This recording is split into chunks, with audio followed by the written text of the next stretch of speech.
Hello dear parents. मेरा नाम है डॉक्टर नीरज गुप्ता और आज मैं बेसिक न्यूबॉर्न केयर के बारे में डिस्कस करूँगा। बेसिक न्यूबॉर्न केयर क्या होता है? तो जब भी हेल्दी बच्चा जन्म लेता है, चाहे नॉर्मल डिलीवरी हो चाहे सिजेरियन सेक्शन से डिलीवर हुआ, जो बच्चा 2.5 किलो से ज़्यादा का रहता है, जन्म के बाद तुरंत रोता है, वो एक हेल्दी बच्चा कहलाता है। तो हेल्दी बच्चे को सबसे ज़्यादा ज़रूरत किन किन चीज़ों की रहती है? तो सबसे पहले हमें याद रखना है कि उसे गर्माहट की ज़रूरत रहती है। माँ के पेट में जब बच्चा रहता है तब 37 डिग्री टेम्परेचर, माँ के पेट का टेम्परेचर रहता है, 35 से 37 डिग्री तक का टेम्परेचर रहता है और जनरली बाहर का वातावरण का टेम्परेचर इससे कम रहता है। तो ऐसे बच्चों को गर्माहट की ज़रूरत रहती है। तो ये गर्माहट जनरली हम स्किन टू स्किन कॉन्टैक्ट, मतलब आजकल हम प्रीफर करते हैं कि जैसे ही बच्चा डिलीवर होता है तो बच्चे को वार्मर में रखने के बाद मतलब वार्मर में रखने की जगह बच्चे को हमें माँ के पेट पे रखना चाहिए। और सिजेरियन सेक्शन भी अगर होता है तो हमें कोशिश करनी चाहिए कि माँ की छाती पे बच्चे को रख दें। दूसरी चीज़ बेसिक न्यूबॉर्न केयर में और कौन सी चीज़ आती है? Early initiation of breast feeding. Early initiation of breast feeding मतलब स्तनपान की शुरुआत जल्द से जल्द करवाना। तो अगेन ये स्किन टू स्किन कांटेक्ट करवाने का यही फ़ायदा रहता है कि माता को कॉन्फिडेंस आता है बच्चे को ध्यान रखने के लिए और बच्चे को भी माँ के पास अच्छा महसूस होता है। बच्चा 9 महीना माँ के पेट में एकदम अभेदी वातावरण में, शांत वातावरण में पानी में रहा हुआ है। जो बाहर आता है तो उसके लिए सब आवाज़ें होना, फिर पहला स्पर्श रहना, फिर विटामिन के का इंजेक्शन लगता है सब बच्चों को, ये सब पेनफुल प्रोसीजर्स रहते हैं। तो जब बच्चा माँ के साथ या माँ के शरीर या माँ के चमड़ी से लगता है तो skin to skin contact establish होता है और बच्चे को भी वो बहुत कंफर्टेबल लगता है। तो बेसिक न्यूबॉर्न केयर में पहला चीज़, इंपॉर्टेंट चीज़ जो आया वो हो गया वार्मथ, मतलब गर्माहट देना। दूसरी चीज़ आ गई early initiation of breast feeding.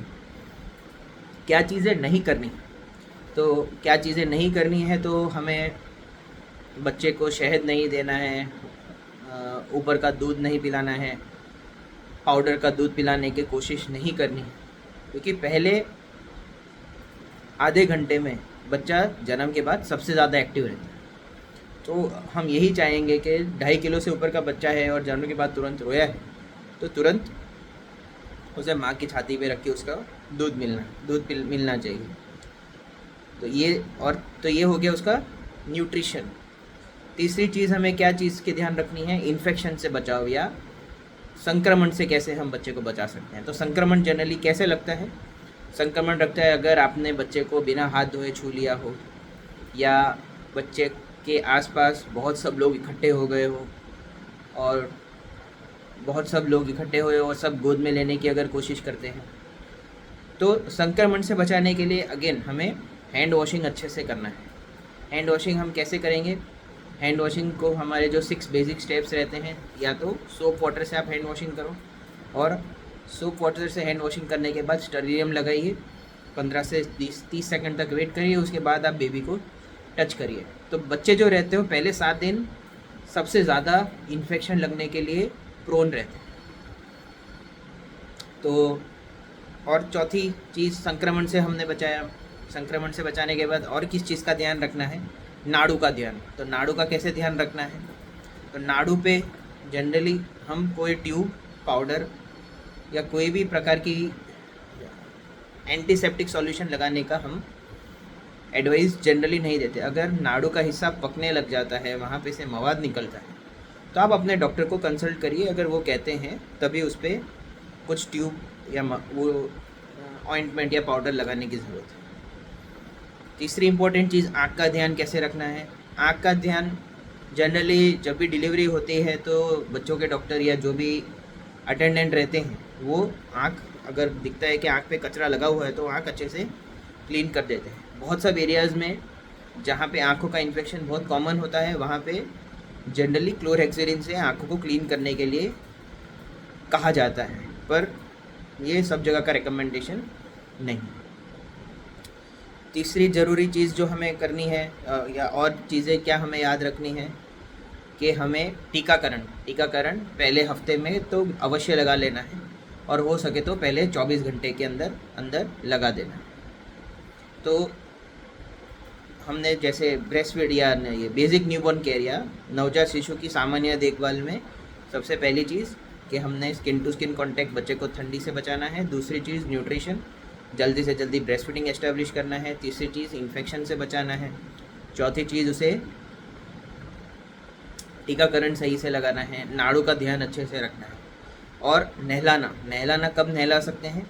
तो जनरली एज अ रूल या तो आप बच्चे के डिलीवरी के 24 घंटे के बाद नहला सकते हैं, या तो बच्चे का नाड़ू गिर जाता है उसके बाद आप बच्चे को सेफली नहला सकते हैं। जनरली हम स्पंजिंग करने का भी एडवाइस देते हैं। स्पंजिंग करने के बाद उसे हल्के हाथ से, अगर आप चाहते हैं तो नारियल तेल से मालिश कर सकते हैं, उससे कोई साइड इफ़ेक्ट नहीं होगा। सामान्य देखभाल में एक पीलिया का भी आता है। पीलिया मतलब जॉन्डिस जनरली सब बच्चों को जन्म के वक्त होता ही है। ये साधारण पीलिया या नियोनेटल जॉन्डिस कहलाता है। वो तीसरे दिन पे ज़्यादा दिखना शुरू होता है, पाँचवें छठे दिन पे सबसे ज़्यादा रहता है। तो अगर आपके बच्चे को आपको पीलिया के लक्षण लगते हैं, ऐसा लगता है शरीर पीला पीला लग रहा है, तो तुरंत अपने बच्चे के डॉक्टर के पास उसको लेके जाना है और चेक करवाना है। तो बेसिक न्यूबॉर्न केयर में ये सब चीज़ें आती हैं। ठंड से बचाना, इन्फेक्शन से बचाना, और टीकाकरण अच्छे से करना, आँख का बच्चे का ध्यान रखना, और डेंजर साइंस इन जनरल कौन सी डेंजर साइंस का हमें ध्यान रखना है। तो अगर बच्चा बहुत ज़्यादा रोता है, इतना ज़्यादा रोता है कि माता का दूध नहीं अच्छे से पी पाता, अगर बच्चे का होठ नीला नीला लगता है, या तो फिर शरीर के किसी भी अंग में से खून आता अगर नज़र आता है, या तो बच्चा हरे रंग की उल्टी करता है या बार बार अगर उल्टी करता है, शरीर पे सफ़ेद कलर के बहुत सारे दाने जैसे हो जाते हैं, या इन्फेक्शन या पुस्ट्यूल्स जो बोलते हैं, अगर पुस्ट्यूल्स जैसा लगता है तो, या तो बच्चे को अगर बुखार आता है, या तो संडास में या दस्त में अगर बच्चे को खून निकलता है, तो ये सब डेंजर साइंस रहते हैं। अगर इनमें से कोई भी आपको डेंजर साइन रहता है तो आप अपने डॉक्टर को कंसल्ट करिए। एक इम्पोर्टेंट चीज़ जो हम ज़्यादातर भूल जाते हैं वो है हाइपोथर्मिया मतलब बच्चे को ठंड लगती है। तो कैसे पता चलेगा बच्चे को ठंड लगती है? जनरली बच्चे काँपते हैं स्टार्टिंग में जन्म करते हैं, तो ये कंपन जो है ये ठंड का निशान नहीं है। या ठंड लगती है तब कंपन नहीं आती। जब भी बच्चों को ठंड लगती है तो बच्चों के हाथ पाँव के तलिए जो रहते हैं वो ठंडे हो जाते हैं और पेट का हिस्सा गर्म रहता है। अगर आपके नवजात शिशु को ऐसा हो रहा है तो आप उसको ढक के रखिए या स्किन टू स्किन कांटेक्ट में रखिए। तो ये हाइपोथर्मिया हम ऐसे डिटेक्ट कर सकते हैं बेसिक्स। इन सब चीज़ों का ध्यान रखिए और आई होप आप सबके बच्चे हमेशा हेल्दी रहें। Happy parenting. Thank you.